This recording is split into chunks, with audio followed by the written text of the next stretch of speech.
This is the Extra Mile.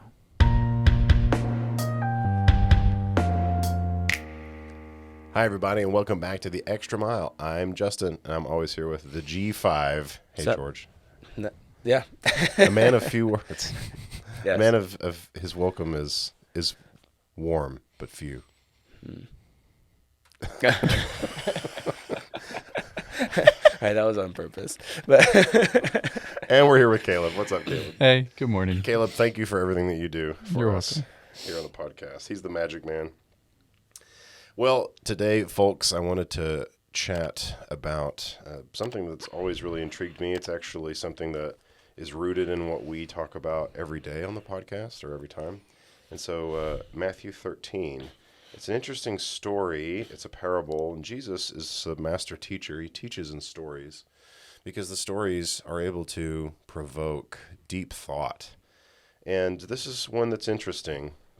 For those who may turn your nose up at this story, I would invite you to open your heart, at least for the moment, and try to put yourself into the position of a listener, someone who would be hearing him speak.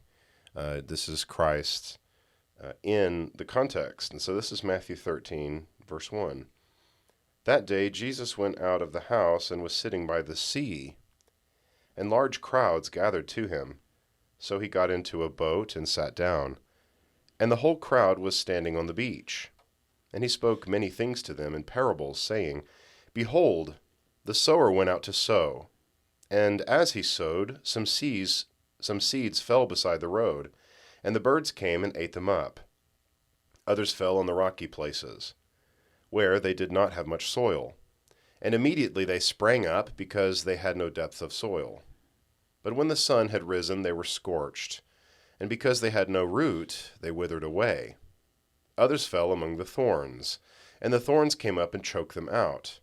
And others fell on the good soil, and yielded a crop, some 100-fold, some 60, and some 30. He who has ears, let him hear. He says that a lot in the Bible, in all of his teaching. He who has ears, let him hear. Verse 10, And the disciples came and said to him, Why do you speak to them in parables? Jesus answered them, To you it has been granted to know the mysteries of the kingdom of heaven, but to them it has not been granted. For whoever has, to him more shall be given, and he will have an abundance.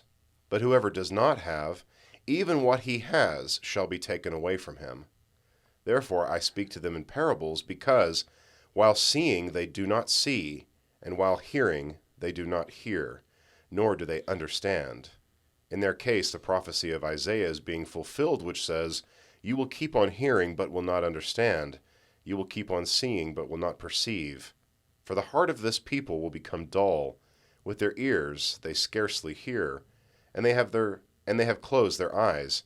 Otherwise they would see with their eyes, hear with their ears, and understand with their heart, and return, and I would heal them.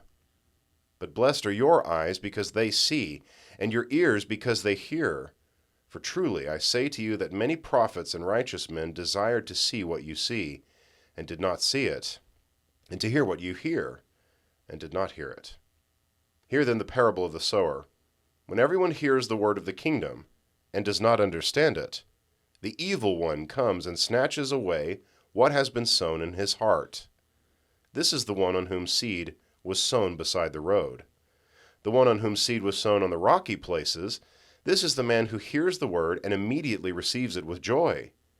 Yet he has no firm root in himself, but is only temporary. And when affliction or persecution arises because of the word, immediately he falls away.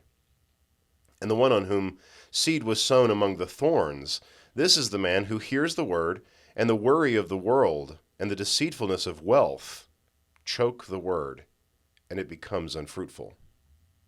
And the one on whom seed was sown on the good soil, this is the man who hears the word and understands it, who indeed bears fruit and brings forth, some 100-fold, some 60, and some 30.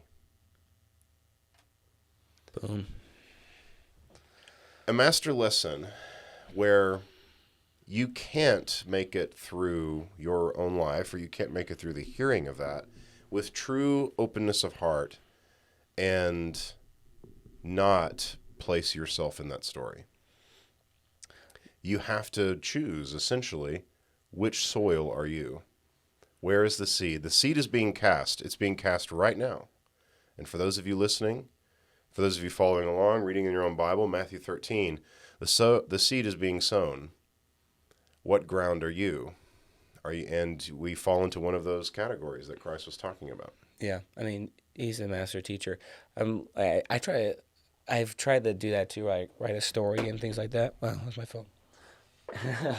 and it's never as good.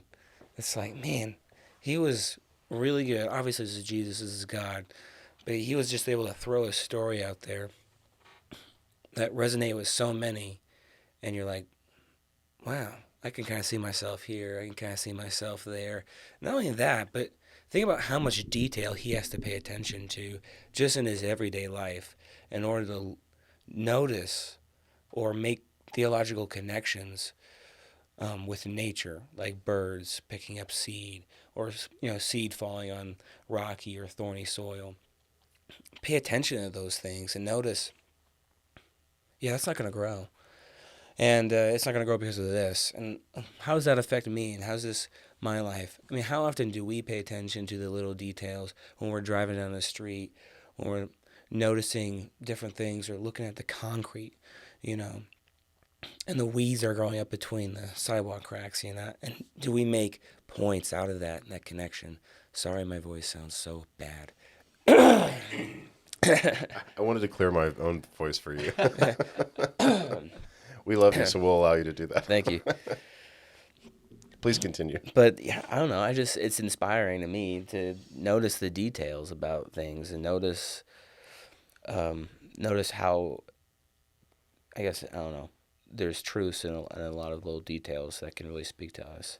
I like how you said how eloquent the detail is to say just something as simple as casting seeds, and how beautiful that image is to say those seeds are going to fall places. And typically when you sow seeds, you expect them to fall all on good soil. Mm-hmm. But that's not the point. And that's the thing as well for those who are evangelists or those who are Christian, believe in and devoted themselves to Christ's word, is that you are the sower. And when we say go sow, it's one of those things where it doesn't matter where the seeds fall. You're supposed to be throwing the seeds. You're supposed to be sowing the seeds of the kingdom. And even if the seeds land on the ground, that's not really your responsibility. God will grant the increase, especially if people will accept it into their heart. It's one of those things where the rocky soil, the man who hears the word and receives it with joy, but then once persecution comes, they immediately fall away, he says. Mm-hmm. I don't want to be that person. I want to be the one that will stand.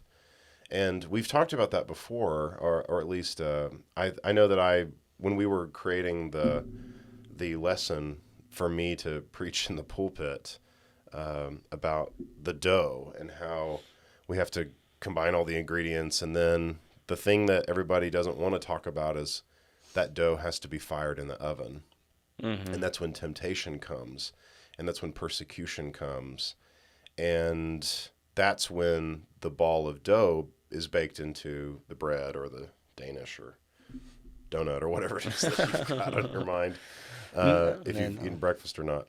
But the idea is that is one of the steps. It's not the most comfortable, but we will be transformed, the Bible says, into our sanctification. We become holy because of that persecution. And so that's the person that I fear being, is the person who, when that time comes, you just reject the word. The troubles and the persecution. Yeah. That's the one that gets you, because there's two there. There's one where the seed lands and it doesn't settle, the birds pick it up and Satan snatched them. And then there's two like in between where It's like the persecution and troubles, and then wealth and pleasures and all that the world has to offer. So the pains that the world offers and the fruit that the world offers both can be a pitfall. And then there's the good soil or the forest soil. What does And that say? Oh yeah, the this is 22, and the one whom the seed was sown among the thorns. hmm This is the man who hears the word, and the worry of the world, and the deceitfulness of wealth. yeah.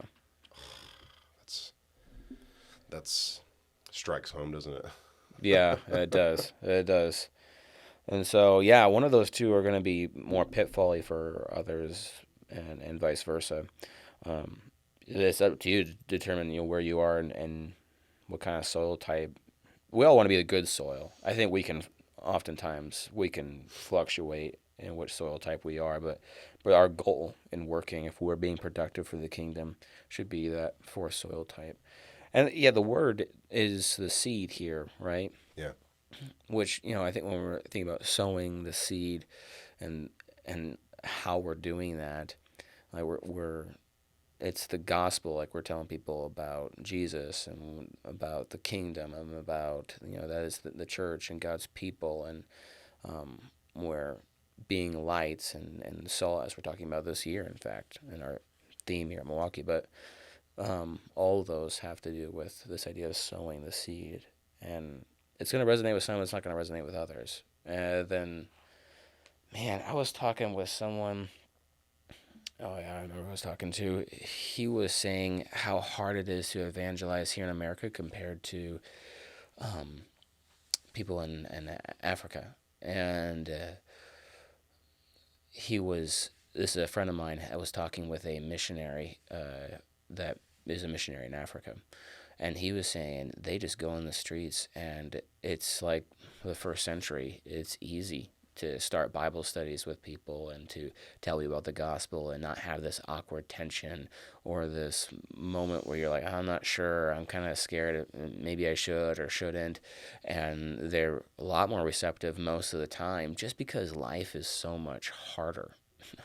And life isn't as, I don't know what the right word is, easy, I guess, in some ways, or I don't know, luxurious is the right word, maybe, Mm-hmm. here in America, where things like wealth, and if you're not experiencing a lot of troubles, and then a trouble does come, or a different kind of trouble, it can make that As Jesus says, the deceitfulness of yeah, wealth. it can make your receptiveness, different, I guess. Or I don't know. It's just interesting to think about, at least. It makes sense that the ground in America would be more thorny because we have these, as you said, luxuries surrounding Yeah, us. yeah. It definitely could be. It's something to think about. I mean, people are people, no matter what. I mean, but I mean, the culture and the age that we live in does play a factor to some degree. It's gonna harden people's hearts more, or not. Make it more receptive in a sense. So something to think about. So, what is, if we could boil down the gospel of Christ into a few statements, what Oh, would that be? easy. Let's go to the Bible. I like it when people are like, "What's the gospel?" And then or they're like, "I don't know how the gospel. I don't know what the message is, or what's this thing that Jesus is talking about? This kingdom." It's really simplified in First Corinthians 1. Okay. 15. Excuse me. 1 Corinthians 15. 1 Corinthians 1:15. Uh, So if you're like, what is the gospel anyway? 1 Corinthians 15 verses 3 and 4. This is meant to believe by a lot of scholars to be almost like early first century creed and things like Yeah, that. the But they credo. would read it. And Paul uses it here to say, look, this is very simply what the gospel is. This is what we believe. This is why you have a hope of resurrection, which is the context of this chapter. And so, starting in verse 3, he says, "For I passed on to you as of first importance." What's of first importance? What I also received, that Christ, this is it, that Christ died for our sins according to the Scriptures, and that he was buried, and that he was raised, and on the third day according to the Scriptures, and that he appeared to Cephas, that's aka Peter, and then to the 12, and it goes on to talk about the 500 and even those that may have fell asleep in James as well. But the key points here is that what Christ did, right? That Christ died for our sins. If he died, that means he had to have lived and had to have been a human and had to have been born a human. And so we have the life of Christ and then the sacrifice that he made, following and being obedient to God and doing it because he loves, his creation. And then he was buried and raised. Okay, now not only did he die and was buried, and we all thought that, but then he was raised, and that proved that he was God. And so that's the gospel message. And because of that, at the end of it, right, it says, "Death, where is your sting?" Right? That was the reason why sin was such a big deal, is because the consequence was death. And that's no longer a sting that we have to worry about through Jesus. And so that's the gospel message, just in a nutshell, if you wanted to just say in a sentence. It's the life of Jesus, what he's done for us, the hope that we have, and right now we're in the kingdom. I think that's another thing we don't think about, too, when it comes to the gospel, is that it is a kingdom as well. There's the saving aspect that we have, salvation for our souls, but then also there is the church as well, which is an important aspect of the gospel. We see that in Ephesians, I think it's 5, as well. So that's important also. People can forget that part, because this is Jesus Christ, and that's not a last name. That is literally a title. This is the Messiah. This is the King. This is the head of the body. So yeah. Sorry, we're here in Lubbock. We've got a bunch of colds, season changes, so apologies to everybody. That's I think that's so great that you can summarize that into a few statements. And so the seed is being sown, folks, and it's interesting when you choose to follow Christ and really dedicate your life to it. When you study his teaching, what I've been able to determine from just reading the Bible is just act like a good person. Mm-hmm. And when you follow after Christ, he's literally teaching you how to love one another. And he, even when he was being an inquisition almost of the Pharisees, they were asking him, "Oh, so what's the greatest commandment, teacher?" Yeah. And his response is, "Well, love God with all your heart, and the second is like it," which Right. was not provoked, but he added it. You have to love your neighbor as yourself. Mm-hmm. And if you have done harm to somebody today or this week or this year or in your lifetime, that's what he's talking about. We need to not do that. And the beautiful thing about forgiveness of sins through Christ's death and resurrection is that we have the hope of those actions and those choices being forgiven. And so that's what we appeal to in the heart whenever we're talking about becoming a Christian and putting Christ in your heart. Yeah. So we encourage you to go out and find a group of brethren in a congregation that celebrates that love of Christ. Yeah. And if we can help in any way, let us know in the comments or reach out to us by email. I'd say also, pay attention to the details as well in life and ask yourself, how does the gospel apply to me, and how can I share that with everyone else? Or how's the gospel in my life, how's it affecting me? And then assess, where I am, what soil type I am, and then how I can tell people about the gospel. How can I package this for people, or live this, probably even just as important, live this in a way that people can see this message. And I think that's really important for people. That's awesome. Well, thanks for the conversation. I hope everybody has a great day and a great week. Thanks for listening. Thanks, Caleb. Thanks, George. Go so. If you want to know more about the Bible or you have any questions, our email is in the description below. You can DM us. We'd love to hear from you. And if you're looking for a church family or you're in the Lubbock area, we invite you to come visit and hang out with us in Milwaukee. We love for you to find a church who practices the love of Christ.